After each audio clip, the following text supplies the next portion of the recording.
आदिवासी धर्म कोड की नीति को लागू करना इंडिया गठबंधन की जीत का मतलब होता है। पिछड़ों के लिए 27% का आरक्षण लागू करना इंडिया गठबंधन का मतलब होता है हमारा ये सुंदर हिंदुस्तान आगे बढ़ेगा। अपने सब बच्चों के आगे बढ़ा करके उनकी चार की बात ये लोग करते हैं। जितने बड़े बड़े ये लोग हम लोग के ऊपर में उंगलियां उठाते हैं, जितने दागीदार नेता है सब आज बीजेपी में जाके बैठे हुए हैं। सनम कते को जोहार गे इंगे बास्किना सोरेन एंटरटेनमेंट यूट्यूब चैनल रे आपे सनम को सगुंदरम तो कते को से जहां वीडियो क्लिप्स इन दिखा गुना जहां दबु मैंने चोके ना ये लोग करते हैं। जितने बड़े बड़े ये लोग हम लोग के ऊपर में उंगलियां उठाते हैं, जितने दागीदार नेता है सब आज बीजेपी में जाके बैठे हुए हैं।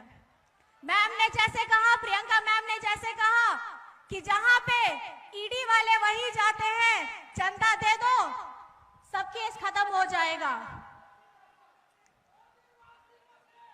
हाँ, आपने सही कहा, वही ऐसा मशीन है जिसमें से आप पार हो जाए, सारे आपके साफ सफाई सब हो जाएंगे, एक भी दाग आपको नजर नहीं आएगा। और आप लोगों ने तो सुना ही होगा, जितना ज्यादा बड़ा भ्रष्टाचारी इनकी पार्टी में जाके बन जाते हैं उतने बड़े पदाधिकारी। लेकिन ये लोग अपनी बातें, अपनी उंगली हमारे ऊपर इंडिया गठबंधन के ऊपर उठाते हैं, लेकिन भूल जाते हैं कि बाकी की उंगलियां आपके ऊपर ही जा रही होती है। मैं चाहती हूं ये चुनाव जो अभी चल रहा है, मैं अपने हर मंच पे कहती हूं कि ये चुनाव बीजेपी बनाम हमारी जनता का चल रहा है और हमारी ये जनता त्रस्त है। और ये त्रस्त जनता के जो प्रत्याशी हैं, जो प्रतिनिधित्व कर रहे हैं इंडिया गठबंधन के, सिर्फ झारखंड में नहीं पूरे हिंदुस्तान में आप जितने प्रत्याशी और उम्मीदवार देखेंगे तो हमारी त्रस्त जनता का प्रतिनिधित्व करते हुए हमारे इंडिया गठबंधन के सारे प्रत्याशी खड़े हैं। आज आप लोग सबका भाषण सुनते हैं, सबकी बातें सुनते हैं, लेकिन सबकी बातों को सुनने से ज्यादा आपको इस बात पे महसूस करना होगा कि आपकी रोजमर्रा की जीवन क्या है, आपकी रोजमर्रा की तकलीफ क्या है, आप अपने घर में कितना पैसा बचा के लेके जाते हैं। महंगाई दर इतनी ऊंची है कि कितना भी कमा लीजिए घर में पहुंचते पहुंचते कम पड़ जाता है। एक ही घर से पुरुष भी हैं, महिलाएं भी हैं, सब अपना काम करते हैं, पूरी मेहनत के साथ काम करते हैं, लेकिन जितना आपको अपने हिस्से में आना चाहिए था वो आपके जेब में नहीं आता है। और ये जो चुनाव है, लोकसभा का चुनाव, ये 5 साल में सिर्फ एक बार आता है और हम इसे पूरे बढ़ चढ़ करके लोकतंत्र के पर्व के हिसाब से मनाते हैं। लेकिन 5 साल में आपके ऊपर क्या बीती है, ये हर एक इंसान, हर एक परिवार आपके ऊपर क्या गुजरी है, ये आपने सिर्फ महसूस किया है। लेकिन अब ये वक्त आ चुका है कि इंडिया गठबंधन जिस ताकत के साथ, जिस हौसले के साथ और जिस नीतियों के साथ, जिस मुद्दे के साथ हम आगे बढ़ रहे हैं, मुझे पूरा यकीन है कि हमारी जनता हमारे साथ है। आज बाबा डॉक्टर भीमराव अंबेडकर जी का संविधान खतरे में है, हमारा लोकतंत्र खतरे में है। और आपने ये देखा ही होगा, लोगों की बात सुनी भी होगी बीजेपी वालों की, ये तो कहते ही हैं कि हम आएंगे और आते ही हम संविधान बदल देंगे। संविधान बदल देंगे मतलब आरक्षण खत्म कर देंगे। आरक्षण खत्म कर देंगे मतलब हमारे जितने भी गरीब, गुरबा, आदिवासी, दलित, पिछड़ा और अल्पसंख्यक लोग हैं, जरूरतमंद लोग हैं, हमारे जितने अधिकार बाबा साहब ने हमको दिए हैं हिंदुस्तान में, ये उनको बदलने जा रहे हैं।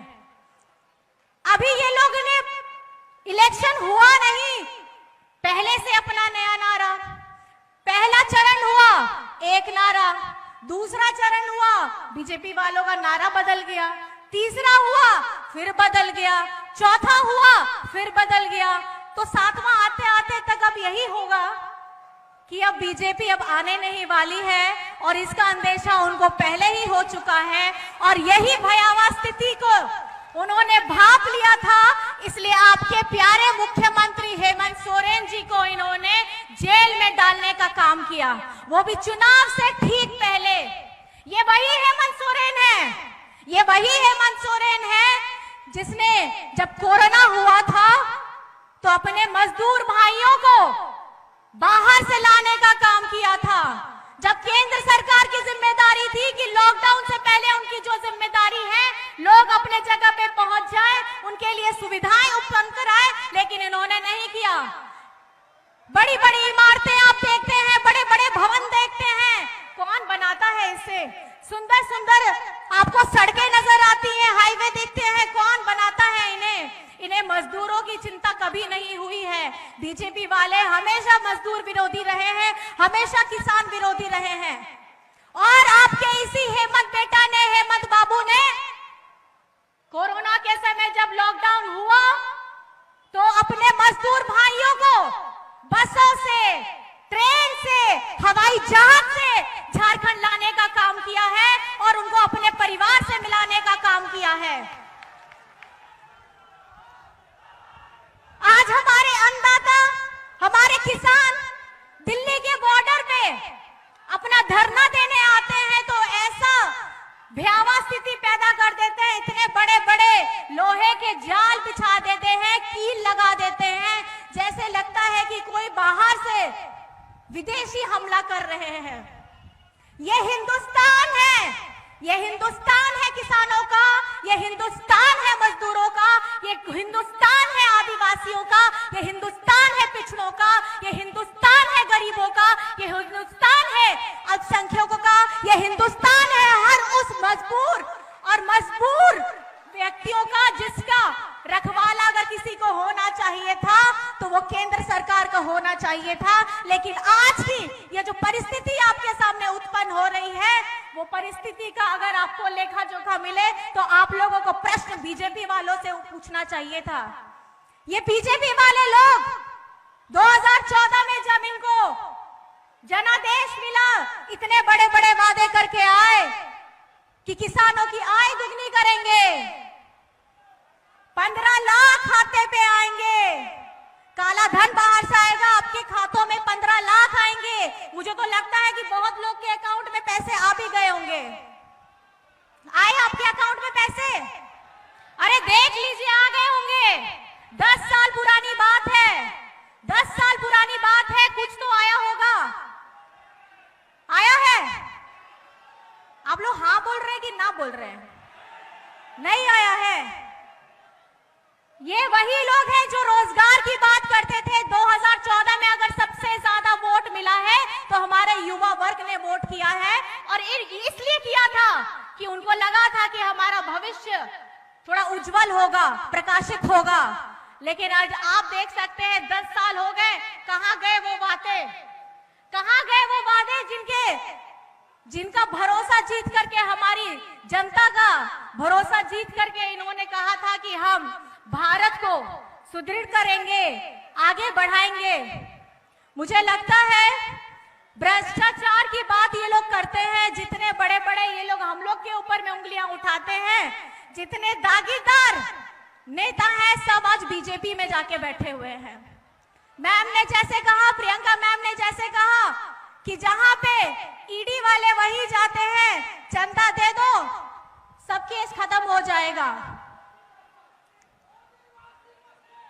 हाँ, आपने सही कहा, वही ऐसा मशीन है जिसमें से आप पार हो जाए, सारे आपके साफ सफाई सब हो जाएंगे, एक भी दाग आपको नजर नहीं आएगा।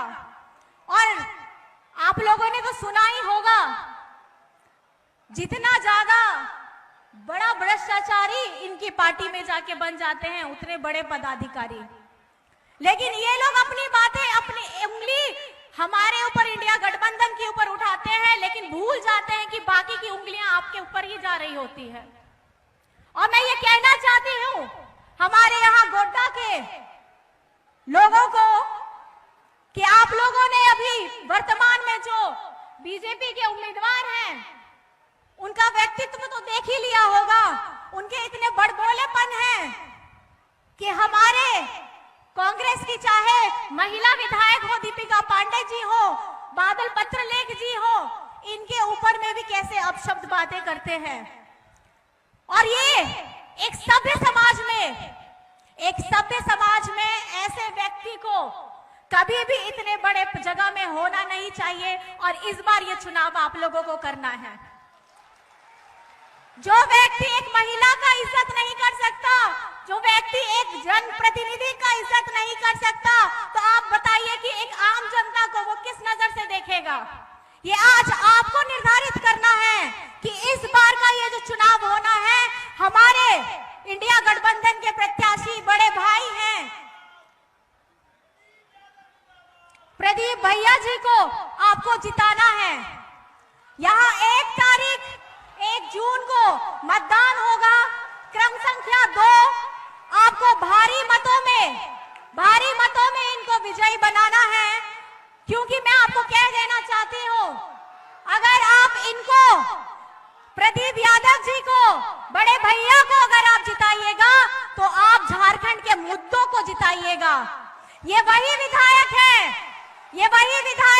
जो विधानसभा में जिनकी आवाज दमदार तरीके से गूंजती है, अपने झारखंडियों की आवाज दमदार तरीके से गूंजती है। तो मुझे लगता है कि अब संसद की भी बारी आ गई है और हमारे जब ये सांसद बन करके जाएंगे तो झारखंड के जो अपने मुद्दे होंगे उनको प्रखरता के साथ आगे बढ़ाएंगे और इसका आशीर्वाद आप लोगों को देना है। आप वहीं से बैठ करके अपने दोनों हाथों को खड़ा करके आप आशीर्वाद दीजिए अपने बेटे को, अपने भाई को, अपने दादा को, कि आपको पूरा आशीर्वाद देना है। आप लोग वहीं से आशीर्वाद दीजिए, विजयी भाव का आशीर्वाद दीजिए। ये विजयी भाव आप प्रदीप जी को करिएगा, ये विजयी भाव आप हेमंत जी को करिएगा, ये विजयी भाव आप दिशम गुरु शिबू सोरेन जी को करिएगा, ये विजयी भाव आप इंडिया गठबंधन को करिएगा। इंडिया गठबंधन की अगर सरकार बनती है दिल्ली में आपके आशीर्वाद से, तो मुझे लगता है इंडिया गठबंधन का मतलब होता है महिलाओं के खाते में 8,500 रुपया प्रतिमाह आना।